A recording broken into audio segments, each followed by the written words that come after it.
এমনও মানুষ আছে দুইটা হাতই নাই, কত কষ্ট তাদের, আজীবন কষ্ট। আপনি চিন্তা করুন, ভাবুন তাদের তুলনায় আপনি কত ভালো আছেন। এটা যদি একবার চিন্তা করেন তাহলে এই নিয়ামতের অটোমেটিক শুকরিয়া আদায় হবে। মন খুলে তৃপ্তি সহকারে আপনি বলবেন আলহামদুলিল্লাহ। এই দুইটা হাত আল্লাহ পাক কত সুন্দর করে বানিয়েছেন। এই যে দেখেন, চিন্তা করুন, 5টা আঙ্গুল, ডান হাতে 5টা আঙ্গুল, বাম হাতে 5টা আঙ্গুল আছে। আঙ্গুল কিভাবে আপনি বাঁকাতে পারেন, কিভাবে সোজা করতে পারেন। আল্লাহ পাক যদি সোজা করে দিতেন, আপনি তো কোনো কিছু ধরতে পারতেন না, আমরা তো কিছু ধরতে পারতাম না, খেতেও পারতাম না। আল্লাহ পাক এত সুন্দর করে সেটিং করে দিয়েছেন, এই হাত দিয়ে সবকিছু আমরা ধরতে পারি। এই হাতটা কিয়ামতের দিন আমার পক্ষে বিপক্ষে সাক্ষী দেবে। হাত দিয়ে আপনি ভালো ভালো কাজ করবেন। হাতের দ্বারা কোরআন এবং হাদিসের আলোকে যে কাজ করা হালাল সেই কাজ করতে হবে, যেই কাজ করার জন্য নির্দেশ দেওয়া হয়েছে সেই কাজ করবেন, ভালো ভালো কাজ করবেন। অন্যায় প্রতিরোধের ক্ষেত্রে এই হাতটাকে ব্যবহার করবেন। আর যদি এই হাত দুইটা আমরা অন্যায় কাজে ব্যবহার করি, তাহলে এই হাত দুইটা আমার আপনার বিরুদ্ধে সাক্ষী দেবে। এই নিয়ামতের সম্পর্কে জিজ্ঞাসিত হতে হবে। তন্ন তন্ন করে যদি আমার আপনার হিসাব নেওয়া হয়, আমরা বাঁচতে পারবো না, রক্ষা পাবো না। আমার আপনার দুইটা পা আছে, আল্লাহ পাক নিয়ামত দিয়েছেন। এমনও মানুষ আছে একটা পা অসুস্থতার কারণে কেটে ফেলতে হয়েছে। একদম সুস্থ ছিল, এমন ঘা হয়ে গেছে এক পায়ে, তখন একদম হাঁটুর উপর পর্যন্ত কাটতে হয়, তা না হয় সারা শরীর ঘা বিস্তার লাভ করবে, বিস্তৃতি হয়ে যাবে। তখন ডাক্তারের শরণাপন্ন তারা হয়ে অপারেশন করে পা কেটে ফেলে দিতে হয়, অথচ আগে তো পা ছিল। এমনও মানুষ আছে দুইটা পায়ে নাই, তারা কেমন অবস্থায় আছে একটু চিন্তা করুন, ভাবুন। আপনি তো হাঁটতে পারছেন, চলতে পারছেন, আমি পারছি, আমি হাঁটতে পারছি, চলতে পারছি, দুইটা পা আছে, দুইটা হাত আছে, দুইটা চোখ সুস্থ আছে, দুইটা কানও ঠিক আছে, কান দিয়ে আমরা সব শুনতে পারি। এগুলো আল্লাহর পক্ষ থেকে নিয়ামত। এই নিয়ামতের শুকরিয়া জ্ঞাপন করতে হবে। পা দিয়ে আপনারা হেঁটে হেঁটে এইখানে এসে আপনারা বয়ান শুনছেন, এই দুইটা পা আপনার পক্ষে সাক্ষী দেবে। আমি আপনি কিয়ামতের ময়দানেও মিথ্যা বলবো, আল্লাহ তাআলা জানেন। এই জন্য এই জবানটা বন্ধ করে দিবেন। আল্লাহ বলেন, আল ইয়াউমা নাখতিমু আলা আফওয়াহিহিম ওয়া তুকাল্লিমুনা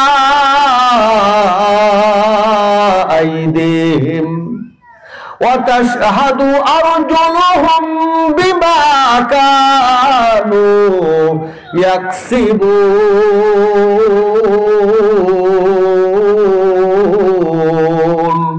আল্লাহ বলেন, সেদিন আমি এই জবানটা বন্ধ করে দেব। আমার বান্দার হাত কথা বলবে বান্দার বিরুদ্ধে, পা দুইটা কথা বলবে তার বিরুদ্ধে। উপায় নাই, উপায় নাই।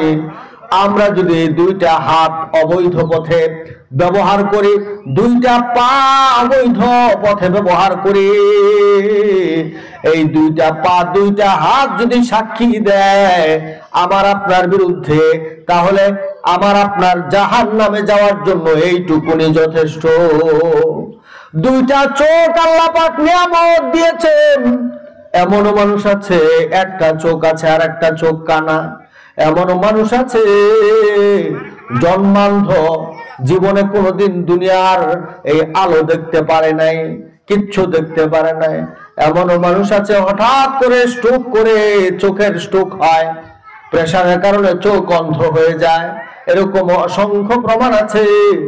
আমরা এই দুইটা চোখ দিয়ে দেখতে পাচ্ছি, এই পৃথিবী দেখতে পাচ্ছি, মা বাবাকে দেখতে পাচ্ছি, কাবা শরীফ দেখতে পাচ্ছি, প্রাকৃতিক দৃশ্য দেখতে পাচ্ছি, কত কিছুই না আমরা এই চোখ দিয়ে দেখতে পাচ্ছি। এই দুইটা চোখ আল্লাহ পাক কেন বানাইলেন, কেন আমাকে আপনাকে দিয়েছেন, আমরা চিন্তা করি।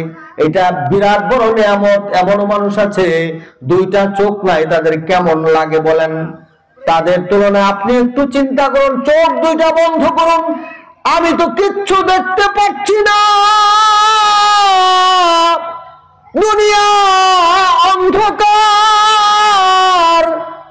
আবার চোখ খুলুন, সব দেখতে পাচ্ছেন, কত সুন্দর পৃথিবী। আল্লাহ পাক এই দুইটা চোখ আমাকে আপনাকে দিয়েছেন কোরআন পড়ার জন্য, হাদিস পড়ার জন্য, ভালো ভালো বিষয় যেটা আমার আপনার জন্য কল্যাণকর মঙ্গলজনক সেই দিকে তাকানোর জন্য নির্দেশ আসছে। কাবা শরীফে তাকাবেন, সঙ্গে সঙ্গে সওয়াব হবে, রহমত নাজিল হয়ে যায়। এই দুইটা চোখ দিয়ে কোরআন তেলাওয়াত করবেন, চোখ দিয়ে দেখে দেখে কোরআন পড়বেন। আল্লাহর নবী বলেন, কেউ যদি কোরআন শরীফের একটা অক্ষর পড়ে 10টা নেকি পাওয়া যায়। আল্লাহর নবী বলেন, আলিফ লাম মিম, 30টা নেকি সঙ্গে সঙ্গে হয়ে যায় তেলাওয়াত করার সঙ্গে সঙ্গে। আল্লাহ নবী বললেন, তোমরা এটা মনে করো না আলিফ লাম মিম এটা বরং একটা অক্ষর না, আলিফ একটা অক্ষর, লাম একটা অক্ষর, মিম একটা অক্ষর। এরকম এইখানে তিলাওয়াত করার সময় 3টা অক্ষরই উচ্চারিত হয়। 3 10 30 সঙ্গে সঙ্গে নেকি পাওয়া যায়। এই কোরআন আপনি পড়তে পারেন না, আপনি চেষ্টা করবেন, শিখবেন, আজ থেকে দৃপ্ত শপথ নিবেন আমি কোরআন পড়ব। কোরআন খুলে খুলে আপনি চোখ দিয়ে নজর লাগাবেন, পড়তে না পারলে আল্লাহ পাক সওয়াব দান করবেন। এই দুইটা চোখ আল্লাহ পাক নিয়ামত হিসাবে দিয়েছেন। এই দুইটা চোখ দিয়ে আপনার মা বাবার দিকে রহমতের দৃষ্টিতে তাকাবেন।